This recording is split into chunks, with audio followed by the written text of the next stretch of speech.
আসসালামু আলাইকুম। আজকে আমার ক্লাসটা হচ্ছে ডেভেলপমেন্ট অফ লিম। আমি সিস্টেমিক এমব্রায়োলজি থেকে লিমসের ডেভেলপমেন্টটা নিয়ে আজকের ক্লাসটা কন্ডাক্ট করছি।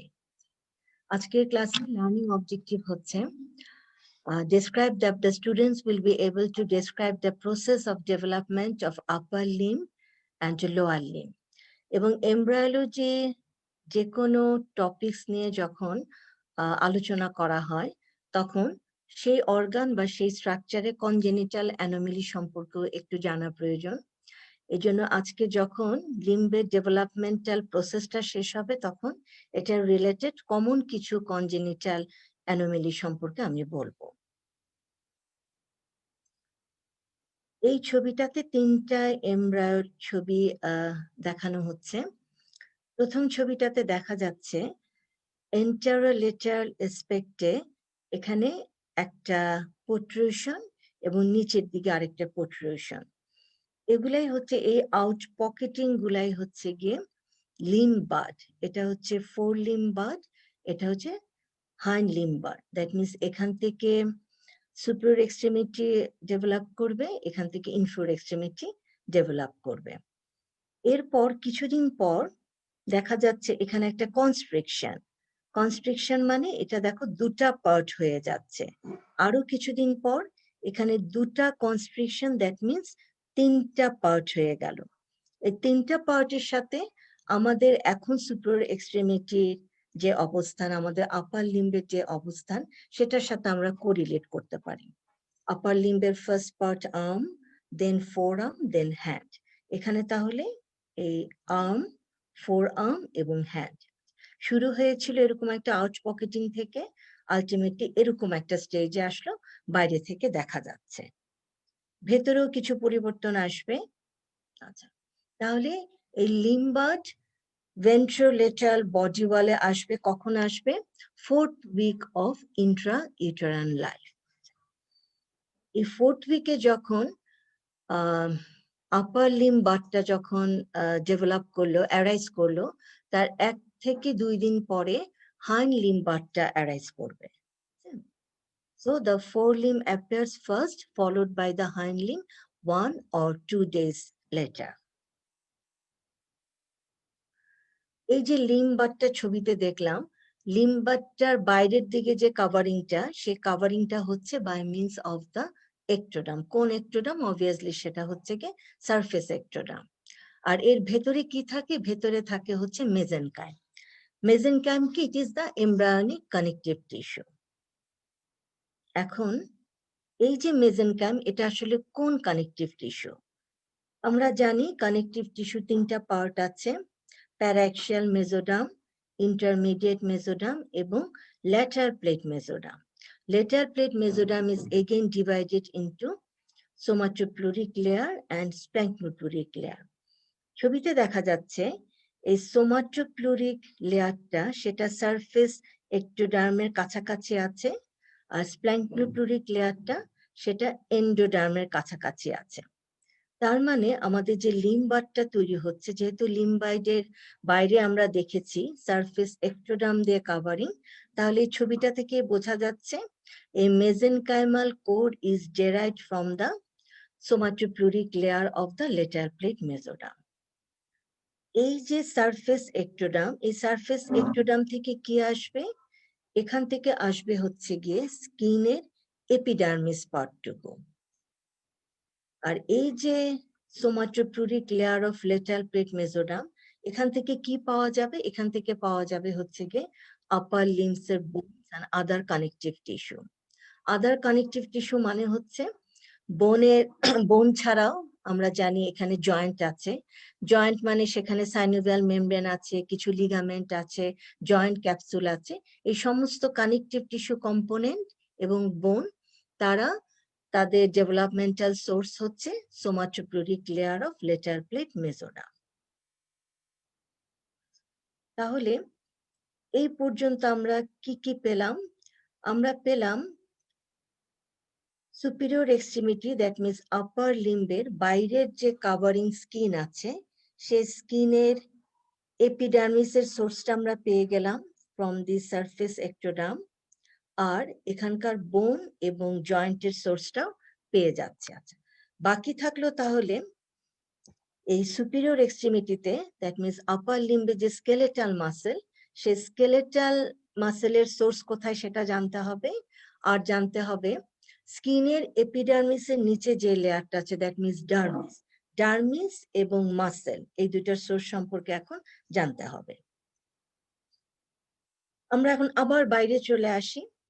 বাইরের দিকে এই যে একটা লিম্ব বাড, প্রথমে একটা যে আউট পকেটিং যেটা বের হলো, সেটার বাইরে আমরা বলেছি বাইরে থাকে হচ্ছে গিয়ে সারফেস এক্টোডার্ম আর ভেতরে হচ্ছে মেজেনকাইমাল টিস্যু। এই সারফেস এক্টোডার্মের এই লিম্ব বাডের এপিক্যাল রিজনে এই সারফেস এক্টোডার্মের সেলগুলা প্রলিফারেশন হয়ে এখানে একটা রিজ তৈরি করে।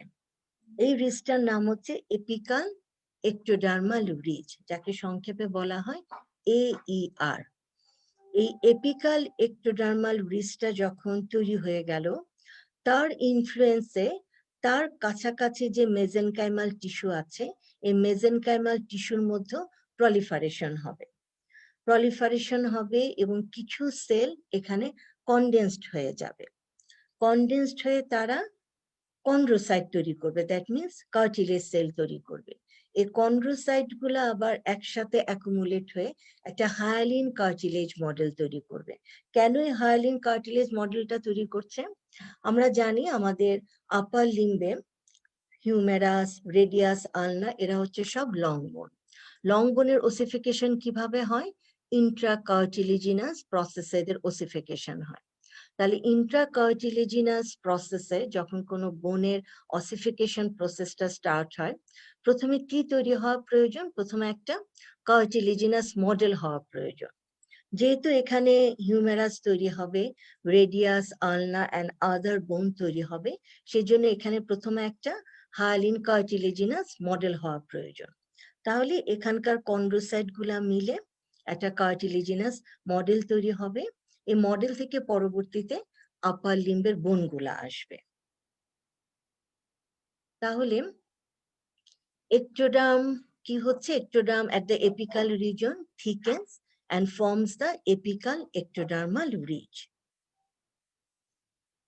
This apical ectodermal ridge সেটা একটা ইন্ডাকটিভ একটা ইনফ্লুয়েন্স আনবে on the adjacent mesenchyme, resulting rapidly proliferating cell. এখন আমরা আবার একটু বাইরে চলে আসি। বাইরে যে আমাদের লিম্ব বাডটা ছিল, ওই লিম্ব বাডের মধ্যে দেখা গেল যে একটা কনস্ট্রিকশন ডেভেলপ করেছে। কনস্ট্রিকশনের এই পাশের এরিয়াটা, দ্যাট মিন ডিস্টাল পার্ট, এই ডিস্টাল পার্টটা একটু ফ্ল্যাট থিন হয়ে গেল। থিন হয়ে যে স্ট্রাকচারটা তৈরি হবে তার নাম হয়ে যাচ্ছে হ্যান্ড প্লেট। একইভাবে আমরা যদি লোয়ার লিম্বের চিন্তা করি, এখানেও যে লিম্ব বাড হয়েছিল সেখানেও একটা কনস্ট্রিকশন আসবে। এই ডিস্টাল পোর্শনটা, এই জায়গাটা একটা প্লেট লাইক স্ট্রাকচার হয়ে যাবে, তার নাম হয়ে যাচ্ছে ফুট প্লেট। এই superior that means upper limb আর লোয়ার লিম্বের ডেভেলপমেন্টাল প্রসেস একই, অল্প কিছু পার্থক্য আছে। একটা ডিফারেন্স আমরা প্রথমেই জেনেছি, সেটা হলো আপার লিম্ব বাড প্রথমে অ্যারাইজ করবে, তার একদিন বা 2 দিন পরে লোয়ার লিম্ব বাডটা আসবে। এছাড়া আর জাস্ট একটা ডিফারেন্স আছে, এটা পরবর্তীতে আমি এটা বলবো। তাহলে ফুট প্লেট আর হ্যান্ড প্লেট তৈরি হয়ে গেল। আবার আমরা ভেতরে চলে আসি। ভেতরে আমরা বলেছিলাম এই জায়গাটার এপিক্যাল রিজনে যে রিজটা আছে, এপিক্যাল এক্টোডার্মাল রিজ, তার ইনফ্লুয়েন্সে ভেতরে মেজেনকাইমাল টিস্যু এখানে প্রলিফারেশন হবে, কিছু সেল এখানে কনডেন্সড হবে, কিছু সেল কনভার্ট হবে কন্ড্রোসাইটে, এরা একটা কার্টিলেজিনাস মডেল তৈরি করবে। এই ছবিতে আমার কার্সারটা ফলো করো, একটা কার্টিলেজিনাস মডেল তৈরি হচ্ছে, এখান থেকে লং বোন গুলা তৈরি হয়ে যাচ্ছে।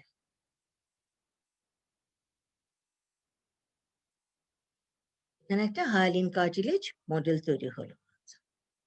এখন এই পর্যন্ত আমরা দেখেছি আপার লিম্ব এবং লোয়ার লিম্বের যে বোনস গুলা আসছে হচ্ছে গিয়ে somatopleuric layer of lateral plate mesoderm, বাইরের দিকে যে স্কিনটা থাকে সেই স্কিনের এপিডার্মিসের সোর্স হচ্ছে গিয়ে সারফেস এক্টোডার্ম। আমাদের বাকি ছিল skeletal muscle and dermis of the surrounding skin. এখানে একটা এমব্রায়োর সেকশন দেখানো হচ্ছে, ক্রস সেকশন দেখানো হচ্ছে। এটা হচ্ছে নিউরাল টিউব। নিউরাল টিউবের সোর্স হচ্ছে ফ্রম দ্য নিউরোএক্টোডার্ম। তাহলে নিউরোএক্টোডার্ম থেকে এখানে নিউরাল টিউব তৈরি হয়ে গেল। তাহলে রিমেইনিং যে এক্টোডার্ম থাকলো, দ্যাট মিনস এটা হচ্ছে গিয়ে সারফেস এক্টোডার্ম, যে দিকটা দিয়ে আমি আমার কার্সারটা নিয়ে যাচ্ছি। আর এখানে এই লেয়ারটা হচ্ছে গিয়ে এন্ডোডার্ম। এখন এটা যদি এন্ডোডার্ম হয় এবং এটা যদি সারফেস এক্টোডার্ম হয়, তাহলে এই জায়গাটা হচ্ছে গিয়ে মেসোডার্ম। আমাদের জানা আছে মেসোডার্মের তিনটা পার্ট। এটা হচ্ছে প্যারাক্সিয়াল মেসোডার্ম, এটা হচ্ছে ইন্টারমিডিয়েট মেসোডার্ম, আর লেটার প্লেট মেসোডার্মের মধ্যে এক্টোডার্মের কাছাকাছি যেটা, সেটা হচ্ছে সোমাটোপ্লুরিক লেয়ার, আর এন্ডোডার্মের কাছাকাছি যেই পার্টটা সেটা হচ্ছে স্প্ল্যাঙ্কটোপ্লুরিক লেয়ার। এখন এই প্যারাক্সিয়াল মেসোডার্ম, এখান থেকে আলটিমেটলি যেই স্ট্রাকচারটা তৈরি হবে তার নাম হচ্ছে somite. Somite is again divided into 3 parts. এখানে গ্রিন কালারের ব্লু কালারের যে পার্টটা এটা হচ্ছে স্ক্লেরোটোম, ব্রাউন কালারের যে পার্টটা সেটা হচ্ছে মায়োটোম, আর এপাশের যে পার্টটা সেটা হচ্ছে গিয়ে ডার্মাটোম। এই স্ক্লেরোটোমের ফেট কি? স্ক্লেরোটোম থেকে আলটিমেটলি কি তৈরি হবে? আমরা যদি পরের ছবিটা দেখি তাহলে বোঝা যাচ্ছে ব্লু কালার, এখানেও blue colour, that means sclerotome থেকে স্কেলিটাল এলিমেন্ট আসবে। কোন স্কেলিটাল এলিমেন্ট আসবে? Vertebra and ribs. এই ছবিতে শুধু ভার্টিব্রাটা দেখানো হচ্ছে। এখানে যে সোমাইটের মধ্যে যে মায়োটোম যে পার্টটা ছিল, এই মায়োটোম পার্ট থেকে কিন্তু স্কেলেটাল মাসেল আসবে। এখান থেকে স্কেলেটাল মাসেল ডেভেলপিং লিম্বের মধ্যে চলে যাবে। এখন মায়োটোমের অবস্থানটা এখানে আর লিম্বারটা তৈরি হচ্ছে এখানে। তাহলে এই মায়োটোম থেকে ফিউচার স্কেলেটাল মাসেল সেলকে এখান থেকে মাইগ্রেট হয়ে হয়ে এখানে আসতে হবে। এটা ছিল হচ্ছে ডার্মাটোম। এই ডার্মাটোমটা এই সারফেস এক্টোডার্মের কাছাকাছি। এই এক্টোডার্ম থেকে আমরা পেয়েছি এপিডার্মিস অফ দ্য স্কিন, বাকি ছিল ডার্মিস অফ দ্য স্কিন। সেই ডার্মিস পোর্শনটা চলে আসবে ফ্রম দিস ডার্মাটোম। তাহলে সোমাইট থেকে আমরা লিম্বের দুটা জিনিস পাচ্ছি, একটা হচ্ছে গিয়ে ডার্মিস এবং আরেকটা হচ্ছে স্কেলেটাল মাসেল।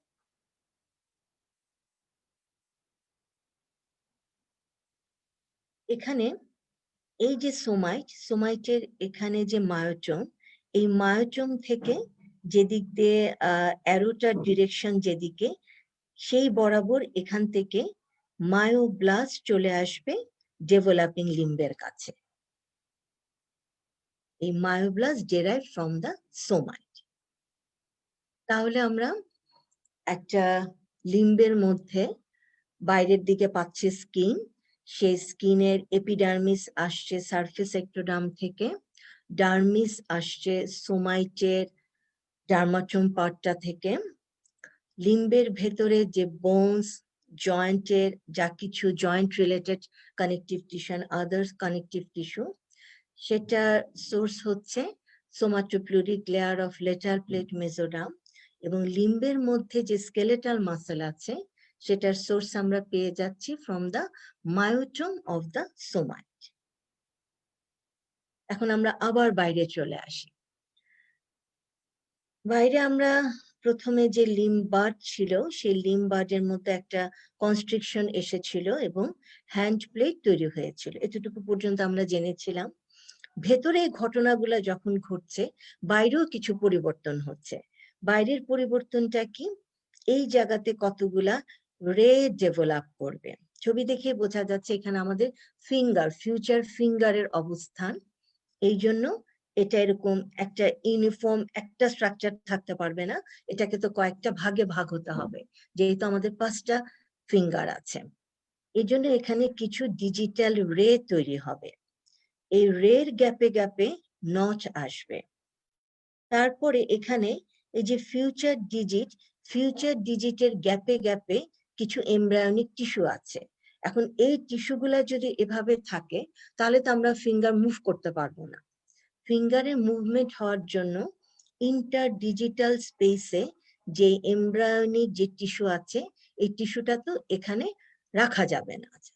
আমাদের বডিতে এমন ভাবে একটা প্রোগ্রাম সেট করা আছে যে ইন্টার ডিজিটাল স্পেসে যে টিস্যুটা এখানে দেখানো হচ্ছে এই টিস্যুটা ডেথ হয়ে যাবে। এই যে একটা প্রোগ্রামড সেল ডেথ, এটাকে বলা হয় অ্যাপোপ্টোসিস।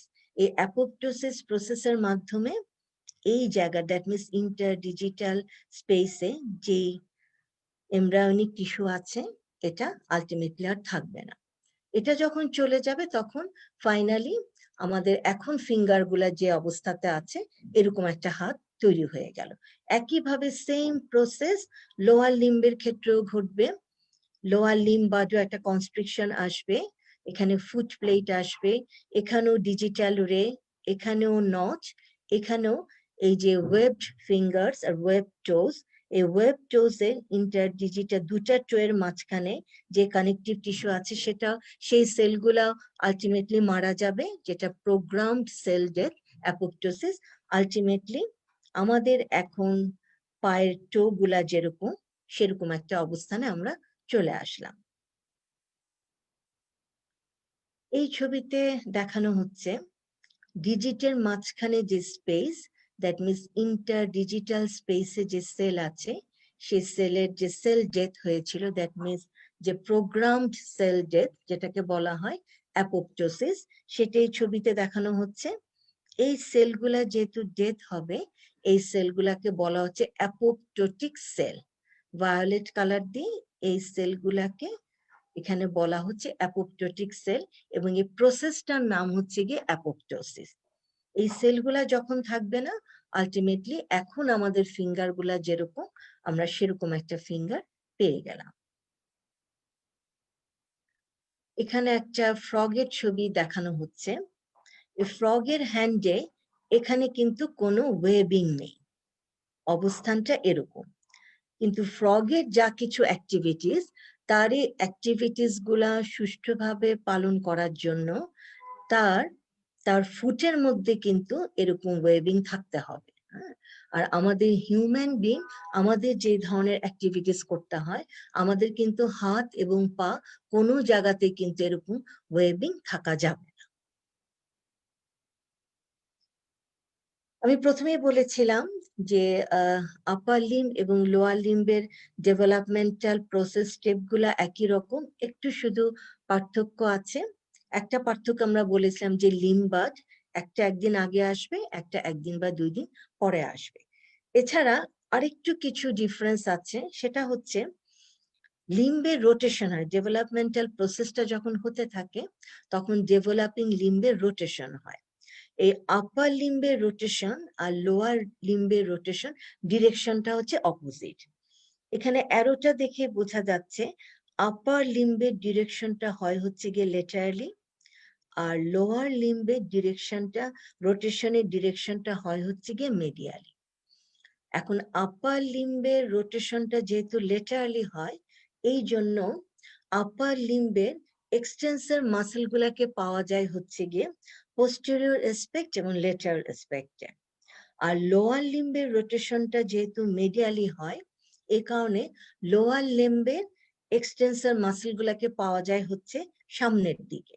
এছাড়াও এই লেটারাল আপার লিম্বের লেটারাল রোটেশনের জন্য থাম্বটাকে কিন্তু আমরা যখন অ্যানাটমিক্যাল পজিশনে দাঁড়াই, থাম্বের ডিরেকশনটা কিন্তু হয়ে যায় লেটারালি।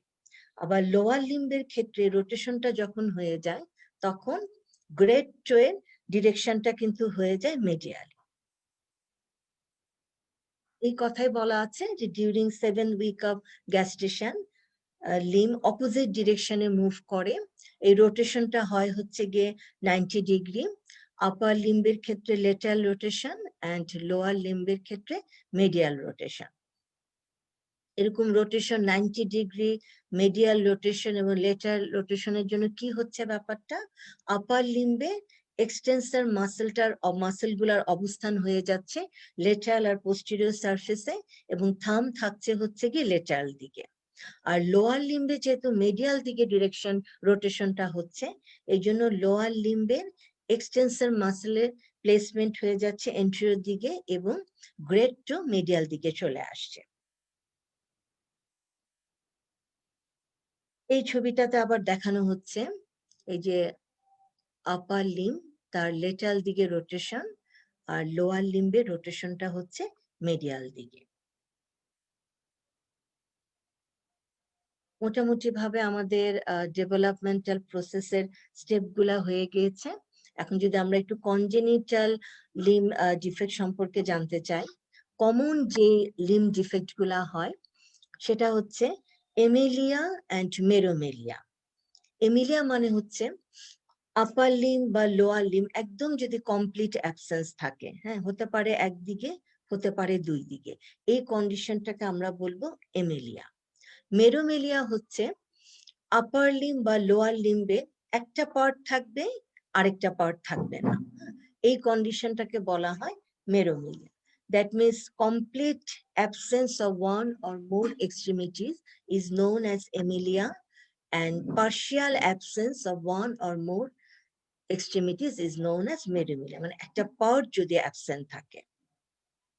এই ছবিতে দেখা যাচ্ছে এখানে আপার লিম্বটা সম্পূর্ণভাবে ডেভেলপমেন্ট হয়নি, তাহলে এটা হচ্ছে কি একটা Emelia. This is a case of Emelia. এখানেও আপার লিম্বের ডেভেলপমেন্ট হয়েছে, কিন্তু লোয়ার লিম্বের এই সাইডে একেবারেই তার ডেভেলপমেন্টাল প্রসেসটা হয়নি, কাজে this is also a case of Emelia. এখানে কি হচ্ছে, এখানে দেখা যাচ্ছে এখানে থাইটা ডেভেলপড হয়েছে, লেগ ডেভেলপড হয়েছে, কিন্তু ফুটের ডেভেলপমেন্ট হয়নি। তার মানে পার্শিয়াল অ্যাবসেন্স হচ্ছে এখানে। এই কেসটাকে বলা হবে মেরোমেলিয়া। এছাড়াও আরেকটা কমন কন্ডিশন আছে, সেটার নাম হচ্ছে পলিড্যাকটাইলি। পলি মানে হচ্ছে বেশি, আচ্ছা, পলিড্যাকটাইলি মানে কি, it means presence of extra finger. অনেক সময় দেখা যায় যে হাতে তো 5টা ফিঙ্গার থাকার কথা, অনেক সময় দেখা যায় যে একটা এক্সট্রা ফিঙ্গার আছে, এই কন্ডিশনটাকে বলা হয় পলিড্যাকটাইলি। এখানে এই থাম্বের সাথে আরেকটা ফিঙ্গার এসেছে, এটা it is a case of polydactyly. সবসময় যে শুধু থাম্বের সাথে হবে তা না, এখানে এই ছবিটাতে দেখা যাচ্ছে এই ফিঙ্গার থেকেও, লিটল ফিঙ্গার থেকেও, এখান থেকেও একটা এক্সট্রা একটা ফিঙ্গার দেখা যাচ্ছে। শুধু যে আপার লিম্বের ক্ষেত্রে এই ব্যাপারগুলা ঘটবে ব্যাপারটা সেটা না, হ্যাঁ, এটা লোয়ার লিম্বের ক্ষেত্রেও হতে পারে। তবে রিসার্চাররা রিসার্চ করে দেখেছেন আপার লিম্ব এবং লোয়ার লিম্বের কনজেনিটাল অ্যানোমেলিস এর নাম্বার যদি কম্পেয়ার করা হয়, তাহলে দেখা যায় আপার লিম্বের কনজেনিটাল অ্যানোমেলিস এর সংখ্যাগুলা লোয়ার লিম্বের কনজেনিটাল অ্যানোমেলিস এর চাইতে কিছুটা বেশি।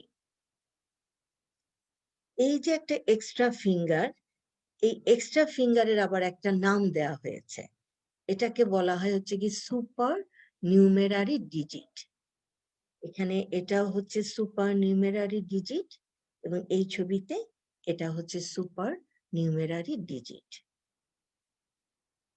আরেকটা কমন কন্ডিশন আছে, সেটার নাম হচ্ছে সিনড্যাকটাইলি। সিনড্যাকটাইলি মানে হচ্ছে it means abnormal fusion of the fingers or toes. আমরা দেখেছি যে অ্যাপোপ্টোসিস প্রসেসটা হওয়ার পরে সবগুলা ফিঙ্গার কিন্তু একটা থেকে একটা সেপারেট হয়ে যাচ্ছে, হ্যাঁ, এটা হ্যান্ডের ক্ষেত্রেও প্রযোজ্য, ফুটের ক্ষেত্রেও প্রযোজ্য। এখানে দেখানো হচ্ছে এই দুটা ফিঙ্গার কিন্তু একটা থেকে একটা সেপারেশন হয়নি। আবার লোয়ার লিম্বের ক্ষেত্রেও এখানে এই ফুটের মধ্যে এই দুটা ফিঙ্গার কিন্তু একটা থেকে একটা সেপারেট হয়নি, এই কন্ডিশনটাকে বলা হয় সিনড্যাকটাইলি। সিনড্যাকটাইলির মধ্যে একটা কমন লিম্ব অ্যানোমেলি হচ্ছে কিউটেনিয়াস সিনড্যাকটাইলি। তার মানে এই দুটা ফিঙ্গার যে একজন আরেকজনের সাথে একদম অ্যাটাচড অবস্থায় আছে, এই অ্যাটাচমেন্টটা হচ্ছে শুধুমাত্র স্কিন দিয়ে। তাহলে এটা কিন্তু সেপারেট করা খুব ইজি। হ্যাঁ, কসমেটিক সার্জনরা জাস্ট এই জায়গাটা কেটে দিলেই এই দুটা ফিঙ্গার কিন্তু সেপারেট হয়ে যাবে। কিন্তু যদি এরকম হয় এই দুটা ফিঙ্গারের মধ্যে যে বোনস আছে, এই বোনস গুলা যদি একজন আরেকজনের সাথে একদম ইন্টিমেটলি অ্যাটাচড অবস্থায় থাকে, সেই ক্ষেত্রে তখন এই অপারেশন গুলা একটু কমপ্লিকেটেড অপারেশন হয়ে যায়। এখন এই অ্যানোমেলিস গুলা কেন হয়? হ্যাঁ, আমরা যদি কজ চিন্তা করতে চাই, একটা হচ্ছে কি জেনেটিক ফ্যাক্টর, ক্রোমোজোমাল অ্যাবনরমালিসের জন্য আমাদের বডিতে যত ধরনের কনজেনিটাল অ্যানোমেলিস আছে সেটার একটা ইম্পর্টেন্ট ফ্যাক্টর হচ্ছে কি জেনেটিক ফ্যাক্টর। এছাড়াও কিছু এনভায়রনমেন্টাল ফ্যাক্টরও রোল প্লে করে। যে এনভায়রনমেন্টাল ফ্যাক্টর গুলার জন্য কনজেনিটাল অ্যানোমেলিস হয়, সেই এনভায়রনমেন্টাল ফ্যাক্টর গুলাকে কিন্তু বলা হয় টেরাটোজেন, যারা কিনা টেরাটোজেনিক এফেক্ট করে আছে। এই লিম অ্যানোমেলিসের জন্য এখানে দুটা ফ্যাক্টর, দুটা টেরাটোজেন, একটা হচ্ছে থ্যালিডোমাইড আর একটা হচ্ছে অ্যালকোহল। প্রেগনেন্ট লেডিরা যদি অ্যালকোহল ইনজেস্ট করে সেক্ষেত্রে তোমার কনজেনিটাল লিম অ্যানোমেলিস হওয়ার সম্ভাবনা থাকে। আর এই থ্যালিডোমাইড হচ্ছে একটা মেডিসিন। এটা অনেক বছর আগে প্রেগনেন্ট লেডিদের, তোমরা জানো প্রেগনেন্সিতে একটা ভমিটিং টেন্ডেন্সি থাকে যেটাকে বলা হয় নশিয়া, একটা বমি বমি ভাব হয়। এই নশিয়া এফেক্টটাকে কিউর করার জন্য অনেক আগে থ্যালিডোমাইড মেডিসিনটা ব্যবহার করা হতো। একসময় ওয়েস্ট জার্মানি কিছু রিসার্চার ওনারা খেয়াল করলেন যে 1957 থেকে 1961 এই সময়ে খুব বেশি বাচ্চারা কনজেনিটাল লিম অ্যানোমেলিস নিয়ে তারা জন্মগ্রহণ করছে। ওই সময় ধারণা ছিল যে লিম অ্যানোমেলিস হওয়ার কারণ হচ্ছে ক্রোমোজোমাল অ্যাবনরমালিটিস। এখন হঠাৎ করে কয়েকটা বছরের মধ্যে এত বেশি কনজেনিটাল অ্যানোমেলিস লিম রিলেটেড হওয়ার তো কথা না। হ্যাঁ, হঠাৎ করে কেন বেড়ে গেল? তখন সেই ওয়েস্ট জার্মানি রিসার্চাররা রিসার্চ করে ওনারা তখন বের করলেন যে ওই সময় ওই সমস্ত বেবিদের মাদার, তারা তখন thalidomide, most of them used thalidomide. হ্যাঁ, তখনই রিসার্চাররা বের করলেন যে থ্যালিডোমাইড মেডিসিনের টেরাটোজেনিক এফেক্ট আছে। সেই সময়ের পর থেকে আর থ্যালিডোমাইড মেডিসিনটা প্রেগনেন্ট লেডিদেরকে ইউজ করা হয় না। কিন্তু এই মেডিসিনের কিছু ইউজ আছে, সেটা হচ্ছে এইডস রোগের ট্রিটমেন্টের জন্য এবং ক্যান্সার রোগের ট্রিটমেন্টের জন্য থ্যালিডোমাইড এখনো ইউজ হয়, কিন্তু প্রেগনেন্ট লেডিদেরকে আর এটা ইউজ করা হয় না। মোটামুটি this is all about today's session. আমি এখন একটু সামারাইজ করি। at the beginning of the 4th week এখানে লিম বার্ড অ্যারাইজ করবে। প্রথমে আপার লিম বার্ড অ্যারাইজ করবে, তার 1 থেকে 2 দিন পর লোয়ার লিম বার্ড অ্যারাইজ করবে।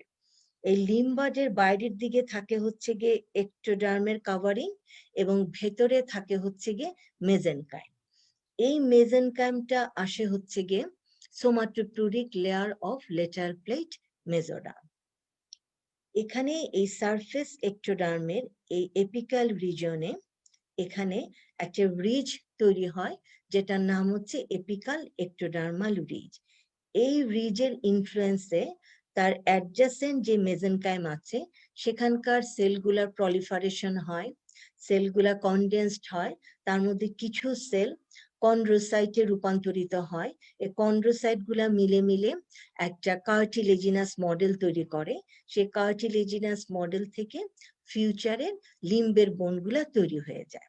এবং এখানে যে অন্যান্য যে মেজেনকাইমাল সেল থাকে তাদের থেকে লিম্বের মধ্যে যে জয়েন্ট আছে, জয়েন্ট রিলেটেড যা কিছু, জয়েন্ট ক্যাভিটির ভেতরে বাইরে যা কিছু কানেকটিভ টিস্যু থাকার কথা, সেই জিনিসগুলো এই somatopleuric layer of lateral plate mesoderm থেকে তৈরি হয়ে গেল। স্কিনের ডার্মিসটা আসবে হচ্ছে গিয়ে সোমাইট থেকে, সোমাইটের ডার্মাটোম পোর্শনটা থেকে। আর লিম্বের মধ্যে যে স্কেলেটাল মাসেল থাকে সেই স্কেলেটাল মাসেলের সোর্স হচ্ছে সোমাইট, সোমাইটের মায়োটোম পোর্শন থেকে এই লিম্বের স্কেলেটাল মাসল চলে আসবে। বাইরের দিকে একটু পরিবর্তন আসবে, এই লিম্বের মধ্যে কনস্ট্রিকশন তৈরি হবে। কনস্ট্রিকশনের বাইরে, দ্যাট মিনস ডিস্টাল পোর্শনে হ্যান্ড প্লেট এবং ফুট প্লেট তৈরি হবে, সেখানে ডিজিটাল রে আসবে, এখানে নচ তৈরি হবে। ফিউচার ডিজিটের গ্যাপে গ্যাপে ইন্টার ডিজিটাল স্পেসে যে কানেকটিভ টিস্যুটা থাকবে, যে এমব্রায়োনিক টিস্যুটা থাকবে, সেটা অটোমেটিক একটা অ্যাপোপ্টোসিস প্রসেস হবে। অ্যাপোপ্টোসিসটাকে, এটা হচ্ছে একটা প্রোগ্রামড সেল ডেথ।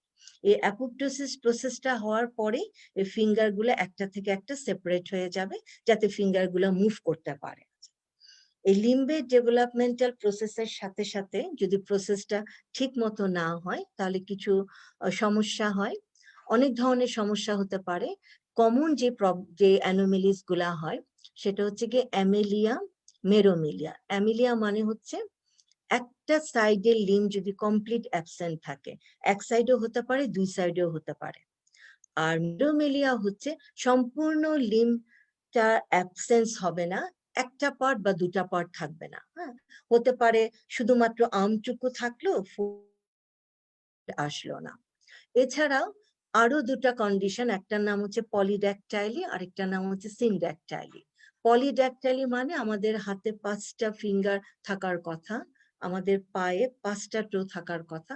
অনেক সময় যদি একটা এক্সট্রা ফিঙ্গার বা এক্সট্রা টো চলে আসে, সেটাকে আমরা বলি হচ্ছে পলিড্যাকটাইলি। আর সিনড্যাকটাইলি হলো এই যে ডিজিট গুলা যদি সেপারেট হতে না পারে, দুটা ডিজিট যদি একসাথে ফিক্সড হয়ে থাকে, সেই কন্ডিশনটাকে বলা হয় সিনড্যাকটাইলি। তাহলে মোটামুটি ভাবে লিম্বের ডেভেলপমেন্টাল স্টেপ গুলা বলা হলো, এবং লিম্বের সাথে রিলেটেড কমন যে কনজেনিটাল কন্ডিশন গুলো, সেগুলো সম্পর্ক আমি কিছুটা ধারণা দিলাম। তাহলে আজকের ক্লাসটা আমি এখানে শেষ করে দিচ্ছি। তোমাদের সবাইকে খোদা হাফেজ।